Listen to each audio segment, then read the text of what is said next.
A survey conducted by the trade and commerce body Assocham in and around Delhi has found many women are now leaving work earlier than usual before dark, and some are even quitting. Alok Pandey has the story.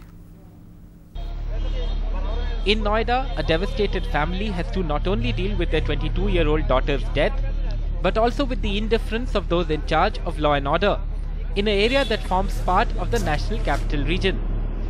Their 22-year-old daughter left the garment factory she worked in just before 9 on Friday night.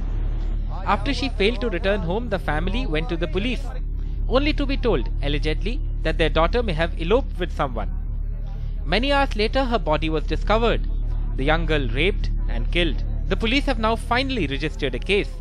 But it's cases like this one, or the Delhi gang rape case before this, that seem to have severely dented the confidence of the female workforce in the National Capital Region.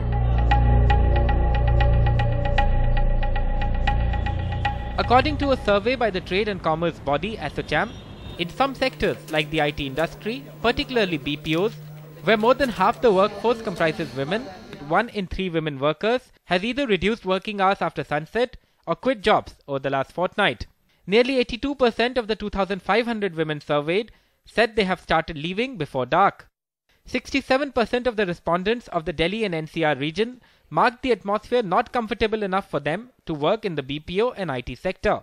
24-year-old Aditi Mohan has not decided to quit her call center job yet.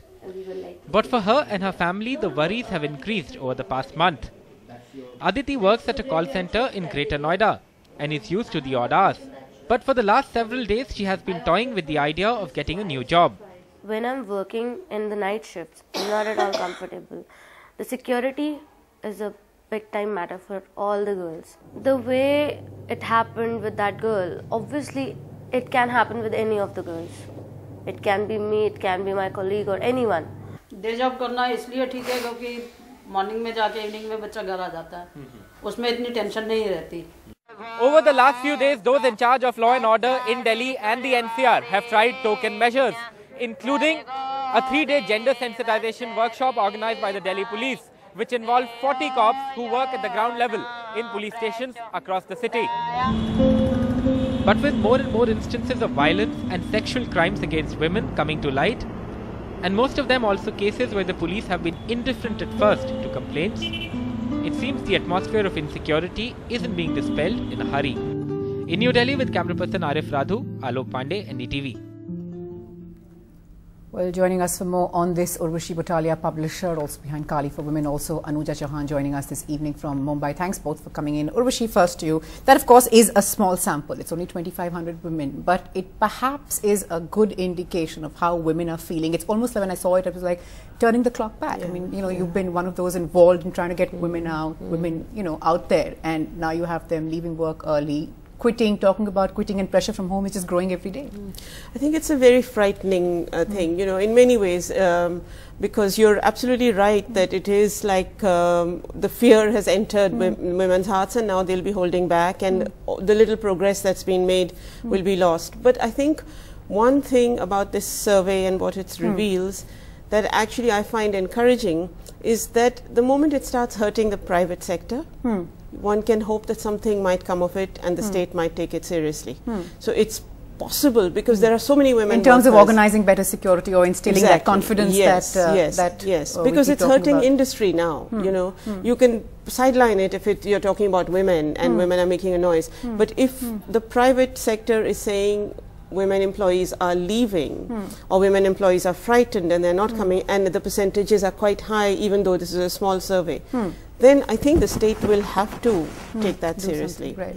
Right, Anuja, there's just no denying that there is a great insecurity, that perhaps is the reason why so many women were out there. In fact, the protests around India are largely driven by women, driven by young women from all walks of life. Okay, but when we talk about this insecurity, it's very apparent. We've got more reports of women being assaulted, more violence every day. None of that actually has come down since the brutality on this 23-year-old. So, do you really see this insecurity going away anywhere despite all the outrage that we are seeing? What's really changing?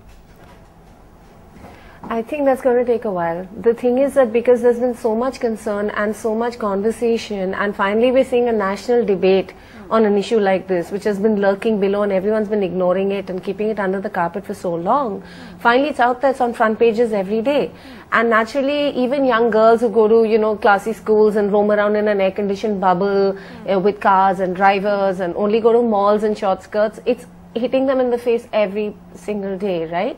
So the thing that has hit everyone really hard is it could be me, it could be absolutely anybody.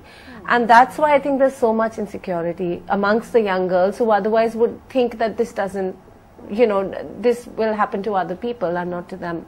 So I think that's what's happening. Many of us, of course, could be accused of also living in that bubble. Many of us could be accused of also living in that bubble. Absolutely, we're all living in the bubble. And the clothes that we wear, of course, have also been debated on how the role that they really play. Because yeah, so I have a 17-year-old daughter, I have a 14-year-old daughter. These girls, you know, and their friends and all their whole little gang of buddies, you know, it's really come up and hit them, and it should, frankly, because, you know, we like to say we live in many countries, but come on, we live in one country, and it's about time we all understood and flattened this whole thing out and realized that what affects one woman somewhere affects us eventually. So I think that's good that women are rallying up and down, you know, there's no like a privileged bubble anymore, or there shouldn't be. So that's the way you could look at it positively. India's #1 news app just got even better. Download NDTV's new app. Fully optimized for retina display, full screen view, faster response time, and Sudoku. NDTV's new iPad app. Download now.